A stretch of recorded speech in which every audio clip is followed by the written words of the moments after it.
Well, hello, all my YouTube watchers out there. Thanks for watching My Life as a Landlord. This is episode number 36, and this is all about Standard Forms 101 for landlords. You're going to see very quickly, this is really important that you've got some standard forms, not only for your own sanity, but also for continuity. You're going to see that. So thanks for watching. I hope you learned something.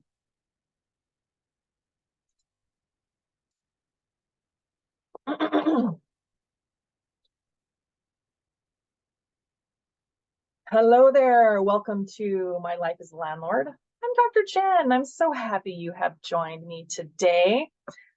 Today's topic is landlord perspective, and this is episode number 36, entitled Landlord Standard Forms 101. You're going to learn very, very quickly from me in that systems in your rental business is very, very important. Just a reminder for those of you who are new to the channel that we do have 5 predictable rotating topics that are applicable both in the US and Canada. We start with landlord topics, which is today. Then we move into tenancy perspective topics, which is next week. Real estate development, which is all about making property improvements. Then real estate investment, which is about money and credit. And then other Salisbury adventures. Last week was another Salisbury adventure, all about my time on the Discovery Channel TV show called Canada's Greatest Know-It-All. So the last week's episode was not Canada's Greatest Know-It-All, because for those of you who saw the show, I did not win the show. But back to this week, you never know what you're going to get. But this is why, as a landlord, you have got to set up some standard forms. So this week's episode is called Standard Forms 101. All right, so let's talk about the 3 points of today's lesson. Why on earth would you need standard forms? Well, we're going to talk about it. Where would you find them? What kind of standard forms would you need? Those are your 3 topics. Why do we need them? Where would I find them? And which ones? Which ones do I need as a landlord? Okay, let's jump into it. Okay. For those of you who've been listening for a while, you know that your landlord business is just that. It is a business. It is a system of intaking money, paying out money, and there's got to be a set way that you collect your rents, that you receive rents, that you pay your bills, all of that. And your forms are an integral part of your business. And in all businesses, you've got to develop a system that are standard if-then statements. So let me make an example. If you are fighting to get a tenant to pay rent, let's just say, if a tenant doesn't pay rent, then what do you as a landlord do? Well, I have a system. I know exactly what happens. And I have my forms and everything. If a tenant is misbehaving, then what do you do? These are the if-then statements that you as a landlord need to have everything set up as much as you possibly can. And I'll be the first one to admit, and especially if you're watching on the YouTube channel, I will be the first one to admit, even with these standard forms, crazy stuff happens. So you're not going to catch everything, but are you going to catch 90% with these standard forms? Yes, you are. Yes, you are, which is good. Now, I must tell you, even though my podcast is North America based, I'm in US and Canada because I have rentals on both sides of the border. Not all geographic locations are the same. I'll say that again. Every state, province, territory has a different setup for their residential housing law. Everyone is different. As a result, not all of these locations have standard forms. Sometimes have standard forms, some of them don't. Some of them that just say, if, for example, if you're going to send a warning letter to a tenant that is misbehaving, if your province or state has standard forms, they will say, use this form to tell your tenant to correct their behavior in so many days or they'll be in violation. Okay. Some places say, just send them a written letter, written notice, and use these words. There's not actually a form, which can be very confusing, quite frankly, right? So you've got to know in your specific location. Now, let me also talk about locations here, because as the boomers are passing on, and the greatest transfer of wealth in the history of our planet is in motion, what's happening is you've got these properties, these rental properties are getting inherited to the younger generations. These younger generations are receiving these rentals, and some of the time they are not in the same geographic location as where that person lives. So let's say that someone in Calgary has a rental, they pass away, but their next of kin is in Vancouver. Well, Vancouver's in British Columbia, so that next of kin may be familiar with the British Columbia housing laws, but the rental that they just inherited is not in British Columbia.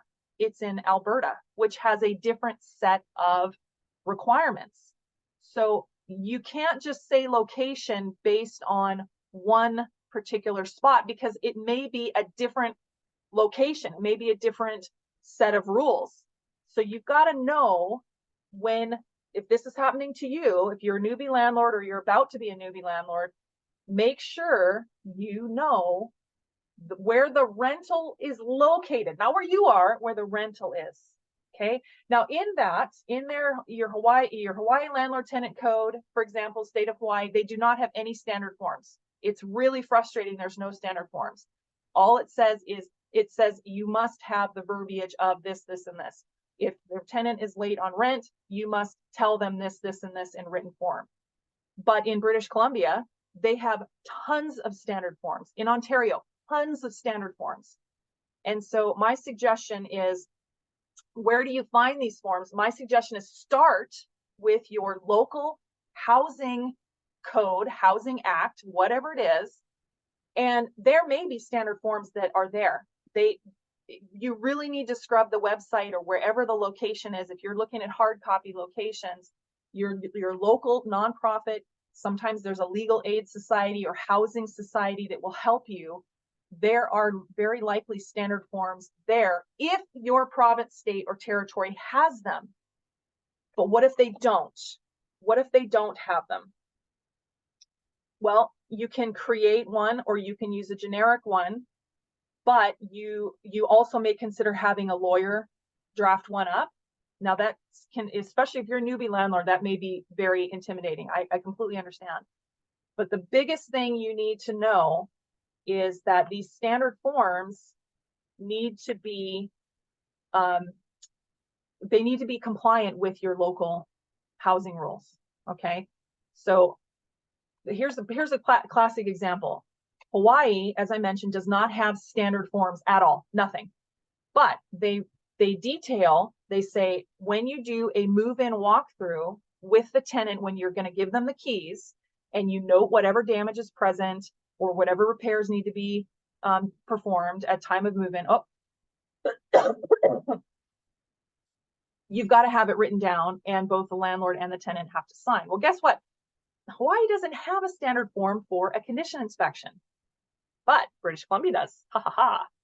So I have several times taken the British Columbia condition inspection form and use that, because it doesn't matter where it's from as long as it's written down. And that's exactly what I do. Is and there's lots of places that have standard forms. You can go to good old Google and take a look at it. But when you are talking about the legal documents, such as a lease, you might consider contacting your local nonprofit or legal aid center when you're talking about something like a lease and there is not a standard form provided in your location. Okay, so there's a couple different options there. If your location does have standard forms, like British Columbia has an RTB1 form, use that, right? Obviously use that. If your location does not have standard forms, then make sure you are at least having someone review it, or that you are given one from a legal aid society. But you've got to have it written down. If it says in your local tenancy act or your your landlord tenant code, you've got to make sure that it is written down. Otherwise, it didn't happen. Okay. So I just talked about why you need standard forms. Where would you find some standard forms? Let's talk about which standard forms that you would need in your landlord business, regardless of where you're located in US or Canada or beyond. Let's talk about what you need. Okay. Lease, for sure, with an addendum. And how would that addendum look? Okay. There's lots of Facebook forums right now that I'm in, and you're talking about, how do I do a lease in this location? I'm in this state or province. What would your addendum look like? Personally, my addendum is 7 pages long, and it is full of nothing but lessons learned and saying, okay, if you want to add a pet, if you want to add a roommate, if you want to take a roommate off, how do you pay your rent? Because remember, I don't collect rents. I don't chase people for money. And so it says all in there, it spells it all out. When does the tenant have to notify me as the landlord? Well, if you have a wildlife encounter, if there's emergency vehicles on the property, I need a phone call, right? So that's an example, is the lease with addendum. I already told you the condition inspection, that's got to be written down somewhere. A warning letter for late rent or utilities, a warning letter for bad behavior, eviction notice.